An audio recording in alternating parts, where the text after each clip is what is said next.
ሰላም ሰላም ውድና የተከበራችሁ የዚህ ቻናል ቤተሰቦች ሰላማችሁ ብዝት ይበልልኝ። እንግዲህ ዛሬም በአዲስ ቪዲዮ ተከስቼላችኋለሁ። ለዚህ ቤት አዲስ ከሆናችሁ ግን ቻናሉ ሰብስክራይብ አድርጉ። አዲስ እንግዳ እስከማሳያችሁ ያሳየዋችሁ እና እንግዲህ እንደምታዩት ማይከልዬ ዛሬ ከባድ እንግዳ ይዞብን መጥቷል። ጋይስ ግን እንዲደረጋል አብርሽ እንዲደረጋል ሳትነግረን ሳንዘገጃጅ ምናምን ነገር እንደዚህ በቃ ዋፈሽ አርገ አምጥተክ ዱብ ታደርግብናለክ። ዱብዳ ልዑልዬ የኔ አንበሳ እንዴት አባቱ ነው የሚያምረው! ቁጭ አባቱን መሳይ ጋይስ ልጄ የልጅነቴ ብሏል። እንግዲህ የኔ ጌታ አያፍሩም ጋይዝ ግን ማለት ነው አብርሽ ለዚህ ነው በቃ እንዳትሄድ ብሎ በቅናት ጭርጭር ያለው እንደዚህ ሊጫወት ነው ማለት ነው። አያችሁ አይደለ? ሩቲ ነበረች እንደዚህ መጫወት የነበረባት። ሩታዬ ነበረች እንደዚህ በቃ ግንጥል ጌጤ ልጄ የልጅነቴ እያለች መቀወጥ የነበረባት ሩታዬ ነበረች። ከምሬ ነው ምላችሁ። ለምን እንደሆነ ታውቃላችሁ ጋይስ? እሷ ነች ብዙ ነገር ያየችው። እሷ ነች ከዚህ ልጅ ጋር በጣም ብዙ ፈተናዎችን ያለፈችው። ገባችሁ? አብርሽ ዛሬ ወደዚች ምድር ከተቀላቀለ በኋላ ነው እንጂ እንዲህ የወደደውና እንዲህ ከልጅ ጋር ካልሆንኩ ያለው በፊት ሩታዬ እርጉዝ በነበረችበት እንክብካቤ በሚያስፈልጋት ሰዓት አብሯት አልነበረም እውነት ለመናገርና አብርሽ እንደዚህ ያብጠለጠለውን ያህል ሩታዬ ሩቧን እንኳን አላደረገችም እውነት ለመናገርና አንዳንዴ አስቡት እንግዲህ አባት ሲባል ጋይስ አሁን ብዙ ነገር ልናገር ነበረ ታውት በቃ ልዑሌ ግን እንዴት ነክ? ደህና ነክ? እንኳን በሰላም መጣክ።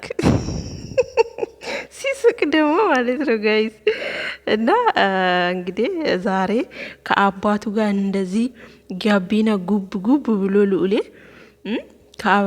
ከአብርሃም ጋር ማለት ነው ፏፈሽ እያለ ነው።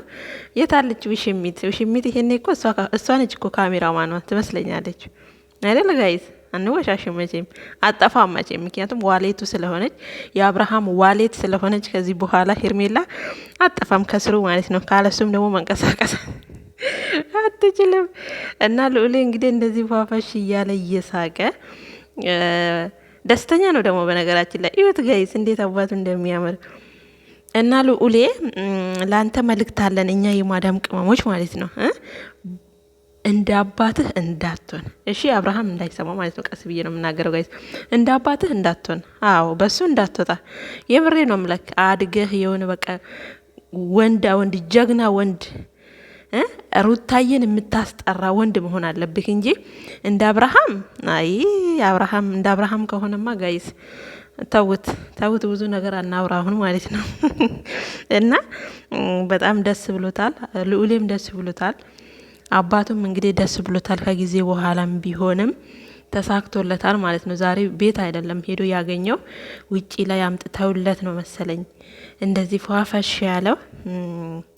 እውነት ለመናገር ደስ ይላል እንደዚህ ከልጁ ጋር ፍቅር በፍቅር እንደሆነ ከሩታዬ ጋም ደግሞ እንደዚህ ቢሆን ኖሮ እንዴት አባቱ ውበቱ እንደሚደፋባቸው እግዚአብሔርን ደስ አይሉም? ፋሚሊ ግን ምን ያደርጋል አብርሃም እኮ ታውት ሆድ ይፍጀው እንደዚህ ሊጫወት እንደዚህ በቃ እያብጠለጠለ መኪና ለመኪና ቲክታክ ለቲክታክ እዛም እያለ ሊሸቃቅልበት ነው ወደ ቡታጀራ ሄዳ ቤተሰቦቿ ጋር እንዳታርፍ ያለው ማለት ነው እንጂ ለሌላ ነገር አይደለም። ብቻ ልዑልዬ እግዚአብሔር ያሳድግህ፣ እግዚአብሔር ይባርክህ። በልጅነትህ ገና የዳይፐርህን ችለሃል። ፈጣሪ የተመሰገነ ይሁን አይደል ጋይስ? እና እንደዛ ነው። ሰብስክራይብ እያረጋችሁ